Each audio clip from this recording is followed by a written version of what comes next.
ఈరోజు వాక్య భాగం నుండి మనం ఏం ధ్యానం చేసుకోబోతున్నామంటే దేవునికి ఇష్టమైన ఉపవాసం. శుక్రవారం అనగానే మనలో చాలామంది ఉపవాసం ఉంటూ ఉంటాము, ఉపవాస ప్రార్థన చేస్తూ ఉంటాము. కొన్నిసార్లు సంవత్సరానికి ఒక 40 రోజులు కొంతమంది ఉపవాసం ఉంటూ ఉంటారు, ఒక వారం రోజులు ఉపవాసం ఉంటాం, 3 రోజులు ఉపవాసం ఉంటాం, కొంతమంది నెలకు ఒక రోజు ఉంటాం, కొంతమంది వారానికి ఒక రోజు ఉంటాం. సో మనకు ఉన్న ప్రేరేపణని బట్టి, మన ఆసక్తిని బట్టి, మన ఆరోగ్య పరిస్థితులను బట్టి, మనకున్న సమస్యలను బట్టి కొన్నిసార్లు మనం ఉపవాస ప్రార్థన చేస్తూ ఉంటాం. అయితే ఉపవాసం మనకి ఇష్టమైనట్టు ఉపవాసం చేస్తే రిజల్ట్స్ రావు. దేవునికి ఇష్టమైనట్టు ఉపవాసం చేస్తే ఆ ఉపవాసానికి ఫలితం దొరుకుతుంది. ఇందాక నేను ఉదాహరణ ఎందుకు చెప్పానంటే, అతనికి నచ్చిన ఫ్యూయల్ ఏదో వేసేసాడు ఆ కారులో, కానీ కారు ముందుకు వెళ్ళలేదు. ఎందుకంటే ఆ కారుకి సరిపడా ఫ్యూయల్ అది కాదు కాబట్టి. మన విశ్వాస జీవితంలో కూడా నాకు తోచిన ప్రార్థన నేను చేస్తున్నాను, నాకు తోచిన ఉపవాసం నేను చేస్తున్నాను, నేను మెచ్చే ఉపవాసం నేను చేస్తున్నాను కాబట్టి దేవుడు నా ఉపవాసాన్ని అంగీకరించాలి, దేవుడు నా ప్రార్థనకు జవాబు ఇవ్వాలి అనే ఎక్స్పెక్టేషన్తో సామాన్యంగా సహజంగా మనం ఉంటూ ఉంటాం. కానీ దేవుని వాక్యంలో స్పష్టంగా నేను నచ్చే ఉపవాసం ఏంటో తెలుసా మీకు అని దేవుడు మాట్లాడాడండి. ఆ వాక్య భాగాన్ని ఈరోజు మనం ధ్యానం చేసుకోబోతున్నాం. యెషయా గ్రంథం 58వ అధ్యాయము 7-8 వచనాలు అందరం కలిసి చదువుకుందాం. యెషయా గ్రంథము 58వ అధ్యాయం 7-8 వచనాలు. నీ ఆహారము ఆకలి కొనిన వారికి పెట్టుటయు, నీ రక్త సంబంధికి ముఖము తప్పింపకుండుటయు, దిక్కుమాలిన బీదలను నీ ఇంట చేర్చుకొనుటయు, వస్త్రహీనుడు నీకు కనబడినప్పుడు వానికి వస్త్రములు ఇచ్చుటయు, ఇదే కదా నాకిష్టమైన ఉపవాసం. సో నేను చెప్పిన మాటలు నా సొంత మాటలు కాదు, క్రైస్ట్ వర్షిప్ సెంటర్లో బోధించబడుతున్న వాక్యము. మరి దైవజనులు ఎవరు నిలబడి ఇక్కడ దేవుని వాక్యాన్ని అందించినా దేవుని వాక్యంలో ఉన్నట్టుగానే బోధిస్తున్నాను తప్ప మా స్వంత ఆలోచనలో లేకపోతే ఇంకేవో కలిపి చెరిపెడి బోధ క్రైస్ట్ వర్షిప్ సెంటర్లో లేదండి. హల్లెలూయా. అపోస్తలుల బోధ, వాక్యానుసారమైన బోధనే ఈ సంఘంలో మరి మనం ప్రతి ఆదివారం లేక ప్రతిసారి దేవుని సన్నిధికి వచ్చినప్పుడు వింటున్నాం. దేవుడు చెప్తున్నాడు, నాకు ఇష్టమైన ఉపవాసం ఏంటో ఒకసారి తెలుసుకోండి, నాకు ఇష్టమైన ఉపవాసం మీరు చేయండి, అప్పుడు మీ ఉపవాసాన్ని నేను యాక్సెప్ట్ చేస్తాను, మీరు ఎందుకొరకు ఉపవాస ప్రార్థన చేస్తున్నారో ఆ ప్రార్థనకి జవాబు వస్తుంది అని దేవుడు చెప్తున్నాడు. కొంతమంది అంట ఉపవాసం ఉంటారు, ప్రార్థన చేస్తారు, కానీ దేవుణ్ణి అడుగుతారంట, ఉపవాసం మేముంటే నువ్వెందుకు మమ్మల్ని చూడట్లేదయ్యా, మేము ప్రార్థన చేస్తుంటే నువ్వెందుకు వినట్లేదు అని అడుగుతారంట. చూడండి, యెషయా గ్రంథం 58వ అధ్యాయంలోనే 3వ వచనంలో ఆ మాటలు చూస్తాం. మేము ఉపవాసం ఉండగా నీవెందుకు చూడవు, మేము మా ప్రాణములను ఆయాసపరుచుకొనగా నీవెందుకు లక్ష్య పెట్టవు అని అందురు. మీ ఉపవాస దినమున మీరు మీ వ్యాపారము చేయుదురు, మీ పనివారి చేత కఠినమైన పని చేయించుదురు, మీరు కలహపడుచు వివాదము చేయుచు అన్యాయముగా గుద్దులాడుచు ఉపవాసము ఉందురు. దేవుడు అంటున్నాడు, మీరు ప్రశ్న అడుగుతున్నారు నన్ను, నా ఉపవాసం నువ్వు ఎందుకు చూడడం లేదు దేవా, నా ప్రార్థన ఎందుకు వినడం లేదయ్యా అని అడుగుతున్నారు. కానీ ఒక్కసారి మీ స్థితిని మీరు చూసుకోండి, మీరు ఏ కండిషన్లో ఉండి ఉపవాసము చేస్తున్నారో. దేవుడు మనం ఉపవాసం చేస్తున్నామా లేదా అనేది చూస్తాడు, కానీ ఏ స్థితిలో ఉండి ఉపవాసం చేస్తున్నాం అనేది కూడా చూస్తాడండి. మనం పెట్టే మొర ఆయన వినడం మాత్రమే కాదు, మన స్థితిని కూడా దేవుడు చాలా జాగ్రత్తగా గమనిస్తాడు. దేవుడు అంటున్నాడు 3 విషయాలు ఇక్కడ గమనిస్తున్నాం. మేము ఉపవాసం ఉండగా నీవెందుకు చూడవు. ఉపవాసం అంటే it's like suffering the body కదండి. ఉపవాసం ఉన్నప్పుడు కడుపు పేగులు కేకలు వేస్తూ ఉంటాయి, లేకపోతే ఆకలేస్తూ ఉంటుంది, నీరసం వచ్చేస్తూ ఉంటుంది, కొంతమంది కళ్ళు తిరిగిపోతూ ఉంటాయి. అమ్మో ఇంకా ఈ ఉపవాసం నా వల్ల కాదు, ఎప్పుడు ఈ ఉపవాసం టైం క్లోజ్ అయిపోద్దా, కొంచెం ఏదైనా తినాలనో ఏదైనా తాగాలనో చాలా ఆరాటం అనిపిస్తుంది. సో శరీరాన్ని నలగగొట్టుకోవడం ఉపవాసం. ఎందుకంటే శరీరానికి ఏవి కావాలని ఆశపడుతుందో వాటిని దేహానికి ఇవ్వకుండా ఆపడం అన్నమాట. పాశ్చాత్య దేశాల్లో నేను యూఎస్ వెళ్ళిన తర్వాత నేను ఒక special new kind of fasting విన్నాను. మా ఫ్రెండ్స్ అనేవాళ్ళు ఐఎమ్ ఆన్ చాక్లెట్ ఫాస్ట్ అనేవాళ్ళు.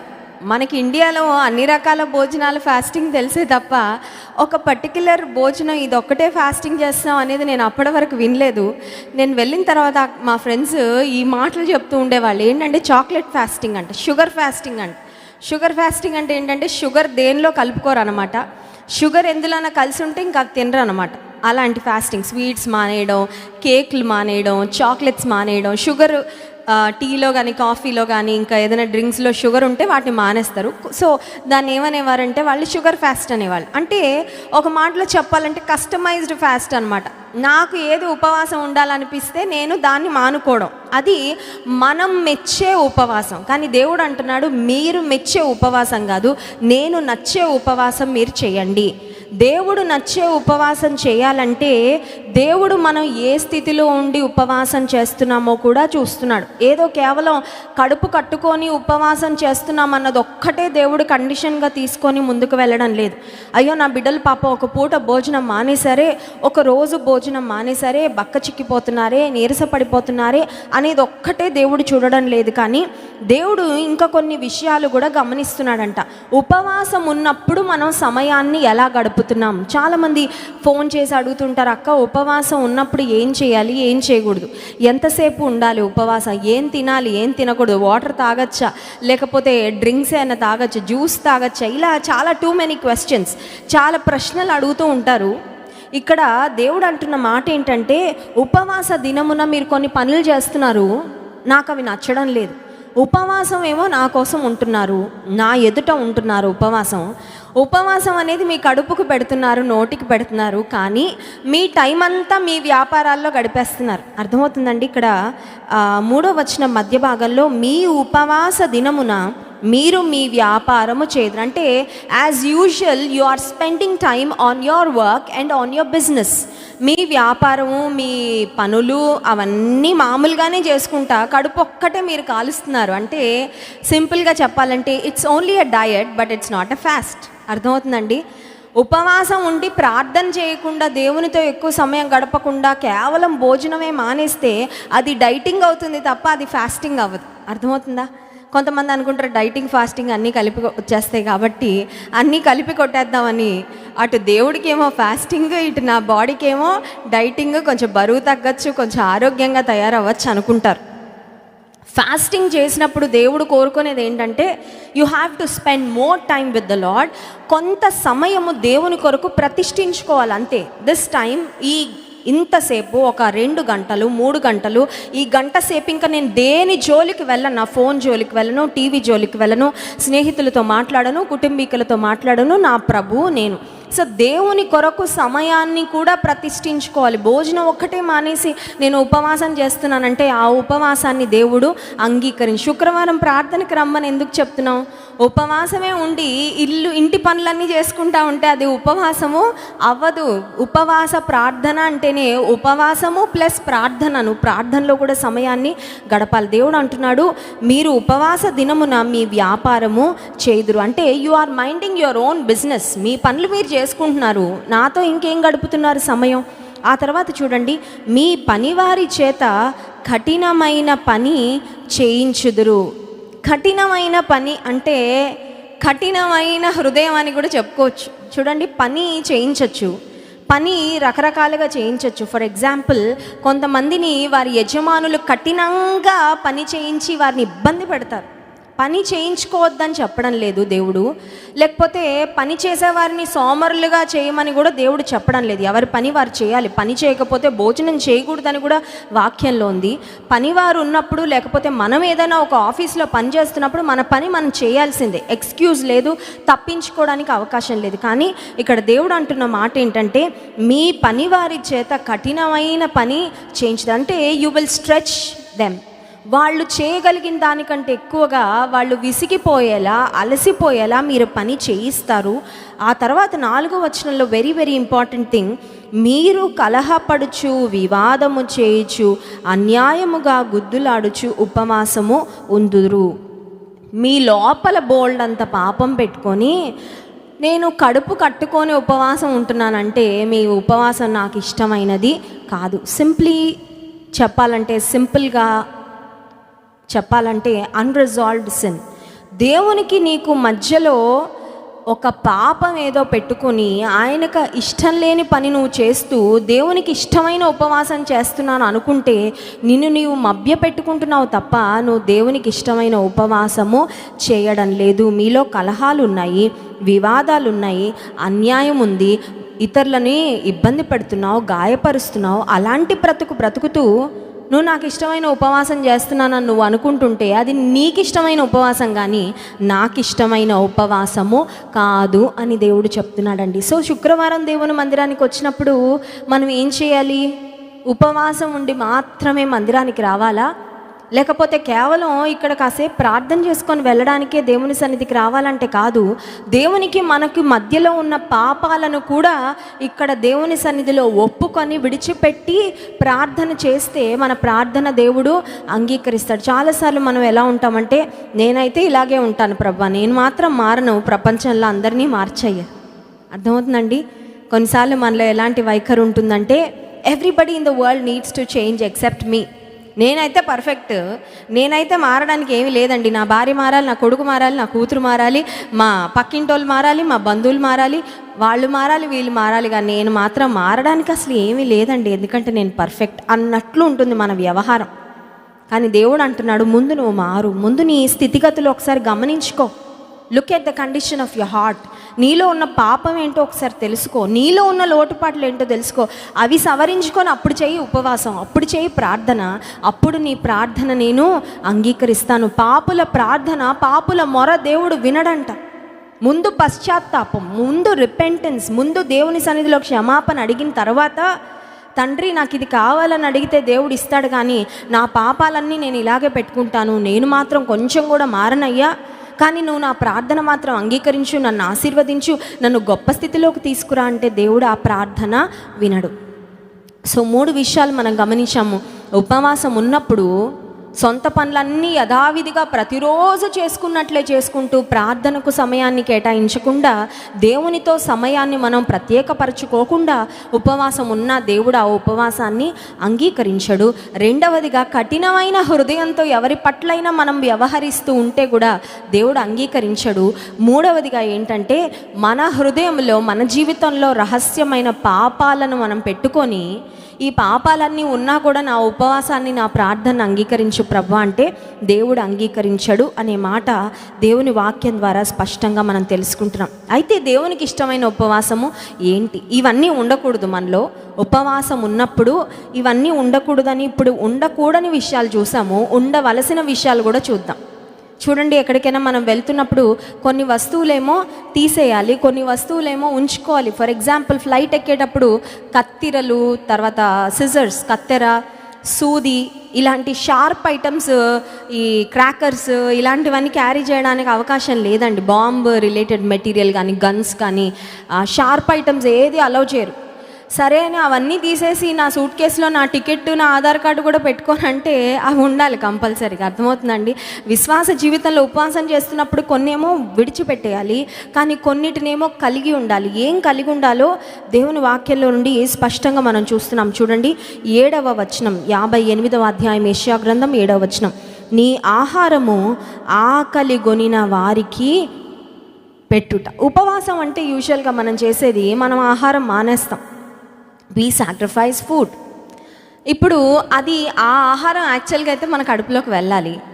అదే ఆహారాన్ని నువ్వు వండుకొని నువ్వు తినకుండా ఆకలి కొనిన ఇంకొకళ్ళకి ఇవ్వచ్చా? ఇవ్వకూడదా? అది మనకి ఎక్స్ట్రా ఖర్చేం కాదు కదా. ఎందుకంటే నెలకి మనం బియ్యం తెచ్చుకున్నప్పుడు, లేకపోతే కూరగాయలు తెచ్చుకున్నప్పుడు, ప్రొవిజన్స్ తెచ్చుకున్నప్పుడు నెలకి సరిపడా తెచ్చుకుంటాం. సే ఫర్ ఎగ్జాంపుల్, నెలలో ఒకరోజు ఉపవాసం ఉంటున్నాము, దేవుడు అంటున్నాడు నువ్వు కావాలని ఆహారం మానేస్తున్నావు, ఎందుకంటే నువ్వు ఉపవాస ప్రార్థన చేస్తున్నావు కాబట్టి. కానీ ఆహారం లేక బలవంతంగా ఉపవాసం ఉంటున్న వాళ్ళు చాలామంది ఉన్నారు వీధుల్లో. There are needy people who are doing forceful fast. వాళ్ళు కావాలని ఉపవాసం చేయట్లేదు, వాళ్ళకి ఆహారం లేదు కాబట్టి ఉపవాసం చేస్తున్నారు. నాకు ఇష్టమైన ఉపవాసం నువ్వు చేస్తే, నువ్వు ఆహారం ఎలాగో మానేస్తున్నావు ఉపవాస ప్రార్థన నిమిత్తం కాబట్టి, ఆహారము అవసరతలో ఉన్న ఇంకెవరికైనా పెట్టు. అర్థమవుతుందండి? దేవుడు చెప్తున్న మాట, ఆకలి కొనిన వారు ఎప్పుడు ఉంటారు, బీదలు ఉండక మానరని వాక్యంలో ఉంది. There will always be needy people. అవసరతలో ఉన్నవారు ఎప్పుడూ ఉంటారు మన చుట్టూ. మన స్థితి కన్నా తక్కువ స్థితిలో ఉన్నవారు, మనం ఎంత తక్కువ స్థితిలో ఉన్నా మనకన్నా మనకున్నవి కూడా లేని వాళ్ళు చాలామంది ఉంటారండి. మనకి వాళ్ళని చూసే, గుర్తించే కన్నులు, హృదయం ఉండాలి అంతే. చాలాసార్లు అనుకున్నా నాకే ఏం లేదండి. నీకున్నది కూడా లేని వాళ్ళు చాలామంది ఉన్నారు. నీకున్న స్థితి కూడా లేని వాళ్ళు చాలామంది ఉన్నారు. నీకన్నా దీన స్థితిలో ఉన్న వాళ్ళు చాలామంది. నువ్వు 3 పూట్ల తింటున్నావు, ఒక్క పూటే తినేవాళ్ళు కూడా ఉన్నారు చాలామంది. దేవుడు అంటున్నాడు, నీ ఆహారాన్ని ఆకలి కొనిన వారికి ఇవ్వు. ఆ తర్వాత 2వ మాట చూడండి, నీ రక్త సంబంధికి ముఖము తప్పింపకుండా. చాలాసార్లు మనం అనుకున్నాం, ప్రభా నీ ముఖము నా వైపు తిప్పయ్యా, నీ ముఖ కాంతిని నాపై ప్రకాశింపచేయి. Lord let your light shine upon me. నీ ముఖ కాంతి నా మీద ప్రకాశింపచేయి, నీ చూపు నా మీద పెట్టయ్యా అని మనం అడుగుతున్నాం చాలాసార్లు. దేవుడు అంటున్నాడు, నీ బంధువు, నీ రక్త సంబంధి ఆపదలో నీ దగ్గరకు వస్తే నా ముఖం మీ వైపు తిప్పాలని మీరు కోరుకుంటున్నారు. మీ ముఖము అవసరతలో ఉన్నవారు మీ దగ్గరకు వస్తే మాత్రం మీరు తిప్పుకొని వెళ్ళిపోవద్దు. అర్థమవుతుందండి? అంటే సింపుల్గా చెప్పాలంటే, మీరు నా నుంచి ఏం ఎక్స్పెక్ట్ చేస్తున్నారో ముందు అది మీరు ఇతరులకి చేయండి అంటున్నాడు. హల్లెలూయా. నా నుండి మీరు చాలా కోరుకుంటున్నారు. దేవుడు చెప్తున్న మాట, నా నుండి మీరు ఏం కోరుకుంటున్నారో నేను ఇస్తాను, కానీ దానికి ముందు మీ నుండి ఇతరులు ఏం ఆశిస్తున్నారో, మీ చుట్టూ ఏ అవసరత ఉందో దానికి ముందు స్పందించిన తర్వాత నా దగ్గరికి రండి. అప్పుడు మీ ఉపవాసాన్ని నేను అంగీకరిస్తాను. ఇక్కడ దేవుడు చెప్తున్న ప్రాముఖ్యమైన మాట ఏంటంటే, నాతో మీ సంబంధాన్ని గురించి మీరు ఆలోచించుకొని ఉపవాస ప్రార్థన చేస్తున్నారు, కానీ నాతో మీ సంబంధం సరిగ్గా ఉండాలంటే, మీరు నా సన్నిధిలో చేసే ఉపవాస ప్రార్థన నేను అంగీకరించాలంటే, మీకు మీ తోటి వారికి మధ్యలో ఉన్న సంబంధాన్ని ముందు సెట్ రైట్ చేసుకోండి అంటున్నాడు. హల్లెలూయా. భర్తతో గొడవపడి ఉపవాస ప్రార్థనకు వస్తే దేవుడు ఉపవాస ప్రార్థన అంగీకరిస్తాడా? పక్కింటి వారి మీద బూతులాడొచ్చి ఇక్కడ ఆరాధన ఆరాధన అని చేతులెత్తి ఆరాధిస్తే దేవుడు మన ఆరాధన స్వీకరిస్తాడా? శాపనార్థాలు ఇతరులను పెడుతూ నీకెవరో కొంచెం ఇబ్బంది బాధ కలిగించగానే కడుపులో ఉన్న కోపం అంతా వాళ్ళ మీద శాపనార్థాల రూపంలో వెళ్ళగక్కొచ్చి నన్ను నా కుటుంబాన్ని సమృద్ధిగా దీవించయ్యా అంటే దేవుడు ఆశీర్వదిస్తాడా? దేవుడు అంటున్నాడు, మీతో నా సంబంధం సరిగ్గా ఉండాలంటే, మీరు చేసే ప్రార్థన నేను అంగీకరించాలంటే, మీరు మీ తోటి వారితో ఎలా ఉన్నారో ఒక్కసారి వాటిని గమనించుకోండి. Before I do something for you, you do something for others. దేవుడు చెప్తున్న మాట, నా నుండి మీరు ఏదో ఆశించడానికి ముందు మీ కొరకు ఎదురు చూస్తున్న వాళ్ళు కొంతమంది ఉన్నారు, వాళ్ళ పట్ల మీరు స్పందించండి. ఆ తర్వాత చూడండి, దిక్కుమాలిన బీదలను నీ ఇంట చేర్చుకొనుటయు, వస్త్రహీనుడు నీకు కనబడినప్పుడు వానికి వస్త్రములు ఇచ్చుటయు, ఇదియే కదా నాకు ఇష్టమైన ఉపవాసము. ఉదయకాల సమయంలో దేవుడు మనల్ని అడుగుతున్నాడు, నాకు ఇష్టమైన ఉపవాసం చేయండి, మీకు ఇష్టమైన ఉపవాసం కాదు. మీకు ఇష్టమైన ఉపవాసాలు 40 రోజులు చేయండి, 100 రోజులు చేయండి, ఎన్ని సంవత్సరాలైనా చేయండి. నాకు ఇష్టంగా మీ ఉపవాసం లేకపోతే మీ జీవితం అనే బండి సాఫీగా ముందుకి వెళ్ళదు. నాకు ఇష్టమైన ఉపవాసం చేయండి. నేనేం కోరుకుంటున్నాను అది ఒకసారి అర్థం చేసుకోండి. ముందు మీ ప్రవర్తన సరి చేసుకోండి. ముందు మీ జీవితంలో ఉన్న పాపాలను నా సన్నిధిలో ఒప్పుకోండి. ముందు మిమ్మల్ని మీరు తగ్గించుకోండి. ముందు మీ సహోదరుల పట్ల, నీ కుటుంబీకుల పట్ల, బీదల పట్ల, నీకన్నా దీనస్థితిలో ఉన్న వారి పట్ల కనికరాన్ని చూపించు, ప్రేమను చూపించి వారి పట్ల ఒక సహృదయంతో స్పందించిన తరువాత అప్పుడు మీరు నా సన్నిధిలో ఉపవాస ప్రార్థన చేస్తే మీ ఉపవాస ప్రార్థన నేను అంగీకరిస్తాను. పరలోకం నుండి నేను వచ్చి మిమ్మల్ని దర్శించాలని మీరు ఆశిస్తున్నారు. You want heaven to come and visit you. పరలోకం నుండి నేను వచ్చి మిమ్మల్ని దర్శించాలని, మీ కుటుంబాలను లేవనెత్తాలని మీరు ఆశిస్తున్నారు. కానీ నీ పక్కనే దీనస్థితిలో ఒకవేళ ఎవరైనా ఉంటే వాళ్ళని మీరు దర్శించడం లేదే, వారి పట్ల మీరు స్పందించడం లేదే. So do something for people around you so that I can come and visit you. దేవుడు చెప్తున్న మాట, మీ చుట్టూ ఉన్న వారి విషయంలో స్పందించండి. మీ చుట్టూ ఉన్న వారితో ముందు సమాధానం కలిగి ఉండండి. ఆ తర్వాత నా సన్నిధిలో వచ్చి ప్రార్థన చేయండి. దేవునికి ఇష్టమైన ఉపవాసం చేసిన తరువాత మన జీవితంలో జరిగే గొప్ప మార్పులు, గొప్ప దీవెనలు ఒకసారి చూడండి. 8వ వచనం మధ్య భాగంలో నుండి, ఇదే కదా నాకు ఇష్టమైన ఉపవాసం, అలాగున నీవు చేసిన ఎడల నీ వెలుగు వేకువ చుక్క వలె ఉదయించును, స్వస్థత నీకు శీఘ్రముగా లభించును. హల్లెలూయా. దేవునికి ఇష్టం లేని పాపాలు కొన్నిసార్లు మన జీవితంలో పెట్టుకున్న తర్వాత కొన్నిసార్లు రోగాలు వస్తూ ఉంటాయి. వచ్చిన తర్వాత అయ్యా స్వస్థపరచు ఎంత ప్రార్థన చేస్తామో, ఎన్ని మందులు వాడతాం, ఎంత డబ్బు ఖర్చు పెడతామో, ఎంతమంది డాక్టర్స్ దగ్గరికి వెళ్తామో, ఆఖరికి దేవుని సన్నిధిలో వచ్చి, ప్రభా నా జీవితంలో ఈ పాపం ఉంది, ఈ దోషం ఉంది, అతిక్రమం ఉందయ్యా, నన్ను క్షమించని దేవుని సన్నిధిలో క్షమాపణ పొందిన తర్వాత, పాపము నుండి విడుదల పొందిన తర్వాత కొన్నిసార్లు దేవుడు దేహంలో ఉన్న వ్యాధిని వెంటనే స్వస్థపరుస్తాడండి. హల్లెలూయా. అన్ని వ్యాధులు పాపం వలన వచ్చాయని నేను చెప్పట్లేదు. కొంతమంది ఎవరికైనా ఏదైనా వ్యాధి వచ్చిందంటే వీళ్ళు ఏదో పాపం చేసి ఉంటారండి, ఏదో పాపాన్ని కూడగట్టుకున్నారండి, అందుకే వచ్చిందంటారు. అన్ని వ్యాధులు పాపాల వలన రావు, కానీ కొన్ని వ్యాధులు మనలో దేవునికి ఇష్టం లేని పాపాల వలన మనమే తెచ్చుకుంటాం. కొన్నిసార్లు కడుపులో అల్సర్స్ ఎందుకు వస్తాయి తెలుసా? బాగా కోపం ఉన్న వాళ్ళకి ఎవరిని క్షమించకుండా కడుపులోనే పెట్టుకుంటారు కోపం. వాళ్ళకి ఏమైపోద్దంటే కడుపులో పుండ్ల రూపంలో తయారైపోద్ది, ప్రెషర్ ఎక్కువైపోయి. డాక్టర్స్ కూడా అదే చెప్తున్నారు, స్ట్రెస్ ఫ్రీగా ఉండండి, రిలాక్స్గా ఉండండి, కోపం తగ్గించుకోండి. ఎందుకమ్మా అంత కోపం? ఎందుకలా నరాలు తెగిపోయేటట్టు, బీపీ వచ్చేటట్టు, నోర్లు పడిపోయేటట్టు, పారాలసిస్ వచ్చేటట్టు అంత ఆవేశం తగ్గించుకోండి. దేవుడు చెప్తుంది అదే కదా. కోపం పాపం చేసే అంత కోపం వద్దు మీకు. ఒకవేళ వచ్చినా వెంటనే దాన్ని కంట్రోల్ చేసుకో. ఆత్మ ఫలములో దేవుడు పెట్టిన ఆశ నిగ్రహం ఉంది కదా, కంట్రోల్ చేసుకో. కొన్ని వ్యాధులు మనమే పాపం ద్వారా కొని తెచ్చుకుంటామండి. ఆ వ్యాధులు ఎప్పుడు పోతాయంటే దేవునికి ఇష్టమైన ఉపవాసం చేసినప్పుడు, దేవుని సన్నిధిలో ఒప్పుకొని సరిచేసుకొని విడిచిపెట్టినప్పుడు, అప్పుడు ప్రార్థన చేస్తే నీ వ్యాధి ఏదైనా దేవుడు వెంటనే స్వస్థపరుస్తాడు. హల్లెలూయా. అప్పుడు దేవుని వాక్యంలో స్వస్థత నీకు శీఘ్రంగా లభించి ఇమీడియట్గా వచ్చేస్తుంది. ఎందుకంటే ఇంకా నీ జీవితంలో క్షమించని పాపం, దేవుడు క్షమించని పాపం ఏది లేనప్పుడు ఆయన నుండి వచ్చే స్వస్థత కూడా చాలా త్వరగా నీకు వచ్చేస్తుంది. నీ స్వస్థతకు కూడా ఎక్కువ సమయం పట్టదు. ఆ తర్వాత చూడండి, నీ నీతి నీ ముందర నడుచును, యెహోవా మహిమ నీ సైన్యపు వెనుకటి భాగంను కావలి కాయును. మన ముందరేమో నీతి నడుస్తుందంట, మన వెనుకటి భాగంలో ఏమో దేవుని సైన్యం నడుస్తుందంట, దేవుని మహిమ నడుస్తుందంట. అప్పుడు నీవు పిలువగా యెహోవా ఉత్తరం ఇచ్చును, నీవు మొరపెట్టగా ఆయన నేనున్నానను. హల్లెలూయా. దేవునికి ఇష్టమైన ఉపవాసం చేస్తే, ఆయనకి అయిష్టమైన పాపాలన్నిటిని విడిచిపెట్టి ఇతరులకు ఆశీర్వాదకరంగా, దీవెనకరంగా, ఇతరుల పట్ల జాలి హృదయంతో మనం స్పందిస్తూ ఉన్నప్పుడు దేవుడు చాలా దగ్గరగా ఉంటాడు. అందుకని పిలవగానే పలుకుతాడంట దేవుడు, ఉన్నానంటాడంట. నువ్వు ఉన్నావు కదా ఇతరులకి, నేను చెప్పిన దగ్గర నువ్వు ఉన్నావు, సో నువ్వు పిలవగానే నేను ఉన్నాను అంటాడంట దేవుడు. హల్లెలూయా. అర్థమవుతుందండి? దేవుడు చెప్పినది చెప్పినట్టు చేయడానికి మనం రెడీగా ఉంటే, ఎప్పుడు పిలిచినా దేవుడు మన పేరు పెట్టి పిలవగానే, పేరు పెట్టి పిలవడం అంటే ఏదో మనకి ఫోన్ కాల్ రావడమో, పెద్ద కేక పరలోకం నుండి వినపడడమో కాదు. కొన్నిసార్లు మన హృదయంలో ఉంటే దేవుడు మాట్లాడుతుంటాడు. ఆ ప్రియమైన బిడ్డ, ఈ పని చేయి, ఇప్పుడు వెళ్ళు, పలానా పని చేయి, పలానా వాళ్ళకి ఫోన్ చేయి, మాట్లాడు, పలానా వాళ్ళకి సారీ చెప్పు, పలానా వారి పట్ల ప్రేమ చూపించు, పలానా వారితో నీకు ఏ అపార్థాలు ఉన్నాయి, మనస్పర్ధలని సరి చేసుకో. దేవుడు మాట్లాడతాడు. మాట్లాడగా నేను ఉన్నానయ్యా అని, ఎస్ లార్డ్, నీ సైనికుడినయ్యా, నువ్వు ఏ పని చెప్తే ఆ పని చేస్తా. కొన్నిసార్లు నా గర్వం పక్కన పెట్టాల్సి వచ్చిన, నా అహం నేను విడిచిపెట్టాల్సి వచ్చిన, కొన్నిసార్లు నన్ను నేను తగ్గించుకోవాల్సి వచ్చిన, నేను ఉన్నానయ్యా నువ్వు అంటే దేవుడు నువ్వు పిలవగానే నేను ఉన్నానమ్మా అంటాడంట. హల్లెలూయా.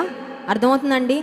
దేవుడు పిలిచినప్పుడు నేను లేనయ్యా, నేను ఎక్కడో ఉన్నాను నా పనిలో అని మనం తిరుగుతా, పిలవగానే నేను ఉన్నానని దేవుడు అనాలని ఎక్స్పెక్ట్ చేస్తూ ఉంటాం చాలాసార్లు. దేవుడు చెప్పిన మాటకు చెప్పినట్లుగా స్పందిస్తూ నేను ఉన్నాను ప్రభువా. సమూయేలు చిన్న బాలుడేనండి, షిలోహులోని మందిరంలో నిద్రపోతున్నాడు. దేవుని స్వరం వినబడగానే లేచాడు ఉలిక్కిపడి. He was so alert. అమ్మో, మందిరంలో ఉన్నాను నేను. మొద్దు నిద్రపోవడం లేదు, చిన్న బాబే, అమ్మ విడిచిపెట్టి వెళ్ళిపోయింది. చాలా అలర్ట్గా ఉన్నాడు. దేవుడు పిలవగానే, సమూయేలుని పిలవగానే దేవుడు పిలుస్తాడు అని ఆ ఊహ కూడా లేదు. ఎందుకంటే దేవుని దర్శనం చాలా అరుదు ఆ సమయంలో. ఎవరికో ప్రవక్తలకు, పెద్ద పెద్ద వారికి వస్తూ ఉండేది తప్ప ఒక చిన్న బాలుడికి దేవుని స్వరం వినపడడం అనేది అప్పటి వరకు జరగలేదు. It was an unusual thing. సమూయేలు పరిగెత్తుకుంటూ ఏలీ దగ్గరికి వెళ్ళి, నన్ను పిలిచారా అండి మీరు అని అడిగాడు వెంటనే. ఆ తర్వాత ఏలీకి అర్థమవుతుంది దేవుడు పిలుస్తున్నాడని. అప్పుడు అంటాడు, ఇదిగో ప్రభువు, అయ్యా ఇదిగో నేను, చిత్తగించుము, నేను ఉన్నాను అని చెప్పు. I'm here. దేవుడు ఎలాంటి వారి కొరకు చూస్తున్నాడంటే, నేను ఉన్నాను అని చెప్పే వాళ్ళ కోసం చూస్తున్నాడండి. కొన్నిసార్లు అంటాం, అయ్యా నాకు టైం లేదు నాయన, ప్రభా ఇవాళ చాలా వేరే వేరే పనులు చాలా ఉన్నాయి, పండక్కి పిండి వంటలు చేసుకోవాలా, ఇండ్లు సున్నాలు కొట్టించాలా, బట్టలు షాపింగ్ చేసుకోవాలి కదండి, వాళ్ళని పిలవాలి ఇంటికి, వీళ్ళని పిలవాలి, అందరిని పిలుస్తాం కానీ యేసయ్యను మాత్రం పిలవం ఇంటికి. అర్థమవుతుందా? యేసును అతని శిష్యులను ఆ వివాహమునకు పిలువబడరంట. కానా పెండ్లి విందులో ఎవరైనా నాకు వచ్చి పెళ్లి కార్డు ఇస్తే నేను ఒకటే ప్రార్థన చేస్తాను, నీ సేవకులుగా మమ్మల్ని ఆహ్వానించారయ్యా. కొంతమందికి ఇది ఉంటుందండి ఈ క్రమం, ఫస్ట్ కార్డు దైవజనులకి ఇవ్వాలి, బంధువులకి అందరికీ, తర్వాత ఫస్ట్ దేవుని సేవకులకి ఇచ్చి ప్రార్థన చేయించుకోవాలని కొంతమంది ప్రింటింగ్ ప్రెస్ నుంచి డైరెక్ట్గా పెళ్లి కార్డ్స్ తీసుకొస్తారు. ఆ పెళ్లి కార్డు తీసుకొచ్చి ఫస్ట్ కార్డు, అమ్మ దైవజనులుగా మరి జాన్ వెస్లీ గారు లేరు, మీకు ఇస్తున్నాం ప్రార్థన చేయండి అన్నప్పుడు ఒకటే ప్రార్థన చేస్తా, దైవజనులుగా మమ్మల్ని పిలిచారయ్యా, కానీ ఆ పెళ్ళికి ఫస్ట్ నువ్వు వెళ్ళు ప్రభా అని ప్రార్థన చేస్తాను. హల్లెలూయా. ఎందుకంటే నువ్వు ఉంటే ఆ పెళ్ళిలో అన్నీ సవ్యంగా జరుగుతాయి. ఆ పెళ్ళిలో ఆ జంటకు శుభమే జరుగుతుంది, మేలే జరుగుతుంది. ఏ హాని, ఏ నష్టం, ఏ కష్టం, ఏ కొదువ రాదు. కొన్నిసార్లు క్రిస్మస్కి అందరినీ పిలుస్తాం కానీ యేసయ్య ఉండడు మన ఇంట్లో కదండి. యేసయ్యకి లాస్ట్ ప్లేస్, భోజనాలకి, కేక్ కటింగ్కి, క్రిస్మస్ ట్రీకి, స్టార్కి, అన్నిటికీ స్థానం ఉంటుంది. యేసయ్యని స్తుతించడానికి, ఆరాధించడానికి, ప్రార్థన చేయడానికి మాత్రం కొన్నిసార్లు స్థానం ఉండదు. దేవుడు అంటున్నాడు, నేను ఉన్నాను అంటాను ఎప్పుడంటే మీరు నాకు ఇష్టమైన ఉపవాసము చేసినప్పుడు. ఆ తర్వాత కూడా ఇంకా చాలా మాటలు ఉన్నాయండి. దేవుని చిత్తం అయితే వచ్చే వారం వాటిని ధ్యానం చేసుకుందాం. నీవు మొరపెట్టగా నేనున్నాను అంటాడు. ఈ మధ్యాహ్న కాల సమయంలో దేవునికి ఇష్టమైన ఉపవాసం ఏంటో మనము తెలుసుకున్నాం. ఒకవేళ మీలో కొంతమంది ఉపవాసం ఉండి ఈ ప్రార్థనకు వచ్చి ఉండొచ్చు. మేబీ ఈ లైవ్లో వాచ్ చేస్తున్న వాళ్ళు కూడా కొంతమంది ఫాస్టింగ్ ఉంటూ ప్రార్థన చేస్తూ ఉండొచ్చు. మీ బిడ్డల కొరకు, మీ భర్తల కొరకు, మీ భార్యల కొరకు, మీ కుటుంబం కొరకు, మీకున్న ఆర్థిక సమస్యల కొరకు, మీ జీవితంలో ఏ అద్భుతాల కొరకు వెయిట్ చేస్తున్నారో వాటన్నిటి కొరకు ఉపవాసం ఉండి చేస్తున్నారేమో ప్రార్థన. దేవుని వాక్యంలో మనం ధ్యానం చేసుకున్నట్లుగా ఆయనకి ఇష్టమైన ఉపవాసం మనము చేద్దాం. ఇంక నుండి ప్రతి శుక్రవారం రాగానే ఉపవాస దినము అని మనం ప్రకటించుకున్న ప్రతిసారి జ్ఞాపకం చేసుకుందాం, ముందు నా జీవితంలో ఏ రహస్యమైన పాపము ఉండకూడదు, ముందు నా జీవితంలో దేవునికి ఆయాసకరమైన ఏ పరిస్థితి ఉండకూడదు. ప్రభు, ఎక్కడైనా నేను కఠినంగా ప్రవర్తిస్తున్నానా? ఎవరి పట్ల అయినా నేను కఠినంగా వ్యవహరిస్తున్నానా? కొన్నిసార్లు మనుషుల పట్ల కఠినంగా వ్యవహరిస్తాం, దేవుని విషయంలో కూడా అదే కఠినత్వం వచ్చేస్తుంది. ఆ గుండె, హృదయం మొద్దుబారిపోద్ది. ఎలా అంటే ఇంకా ఏ సెన్సిటివిటీ ఉండదన్నమాట, ఒక సున్నితత్వాన్ని కోల్పోయిన స్థితి. అందుకే దేవుడు అన్నాడు, నేను రాతి హృదయాన్ని తీసేసి మాంసపు హృదయాన్ని ఇస్తాను. హల్లెలూయా. మాంసపు హృదయం అంటే ఏంటంటే దేవుని మేలు పొందగానే ప్రభువా నీకు స్తోత్రాలు, కృతజ్ఞత చెప్పే హృదయం, దేనికన్నా స్పందించే హృదయం, ఒక కష్టం రాగానే వెంటనే దేవుని సన్నిధికి వెళ్ళి మొరపెట్టుకునే హృదయం, ఇతరులు కష్టంలో ఉన్నప్పుడు ఆ కష్టం నాకే వస్తే ఎలా ఉంటుందా అనే విధంగా స్పందించే హృదయం, దేవుని ప్రేమతో నిండిన హృదయము మనం పొందుకోవాలంటే ఆయనకి ఇష్టమైన ఉపవాసం మనము చేయాలి. కళ్ళు మూసుకొని ప్రార్థన చేసుకుందాం. మధ్యాహ్నకాల సమయంలో దేవుడు తన వాక్యం ద్వారా మనతో మాట్లాడాడు. నువ్వు పిలవగానే, మొరపెట్టగానే నేను ఉన్నానంటాను. నీ వెలుగు వేకువ చుక్క వలె ఉదయిస్తుంది, నీతి నీ ముందర నడుస్తుంది, నీ వెనుక భాగంలో యెహోవా మహిమ, ఆయన సైన్యము నీ వెంట నడుస్తుంది. అయితే ఆయనకి ఇష్టమైన ఉపవాసం, ఆయనకి ఇష్టమైన ప్రార్థన మనం చేయాలి. అడుగుదామా, ప్రభా నేను ఎక్కడైనా కఠినంగా ప్రవర్తిస్తుంటే, కఠినమైన హృదయాన్ని కలిగి ఉంటే ఆ కఠినత్వాన్ని తీసే ప్రభా. బండలాంటి హృదయము, మొద్దుబారిపోయిన హృదయం, నీ మాటలు విన్నా పట్టించుకొని హృదయం నాకు వద్దయ్యా. స్పందించే హృదయం, సెన్సిటివ్ హార్ట్ నాకు దయచే ప్రభా. ఉపవాస ప్రార్థన చేస్తున్నాం అంటూనే మా సొంత పనులన్నిట్లో మేము తిరుగుతూ నీ సన్నిధిలో సమయాన్ని గడపకుండా అతి దౌర్భాగ్య స్థితి వద్దయ్యా. నీ పాదాల దగ్గర కూర్చొనే భాగ్యం మాకు ఇవ్వండి. విస్తారమైన పనులు పెట్టుకొని మమ్మల్ని మేము ఆయాసపరుచుకుంటూ నీ పాదాల చెంత కూర్చోలేని స్థితి మాలో ఎవ్వరికొద్దు ప్రభా. మాకు సహాయం చేయి. దేవుని సన్నిధిలో అడుగుదాం ప్రభా. క్షమాపణ అడగని, ఒప్పుకోని పాపాలు ఏవైతే నా జీవితంలో ఉన్నాయో వాటిని సన్నిధిలో ఒప్పుకుంటున్నానని ప్రియమైన సహోదరుడా, దేవుడి సమయానికి ఇస్తున్నాడు. ఒప్పుకుంటావా? పశ్చాత్తాపడతావా? దేవుని సన్నిధిలో ఒప్పుకుంటే కనికరము, ఒప్పుకుంటే క్షమాపణ, ఒప్పుకుంటే ఆయన యాక్సెప్టెన్స్, ఆయన అంగీకారం నీకు దొరుకుతుంది. మన పాపాలు ఒప్పుకున్న తర్వాత ఆయన మన ప్రార్థన వింటాడు. మన ఉపవాసం ఆయనకి ఇష్టమైన ఉపవాసం అవుతుంది. అయ్యా, అవసరతలో ఉన్న వారికి వారి పట్ల స్పందించే హృదయం నాకు ఇవ్వయ్యా.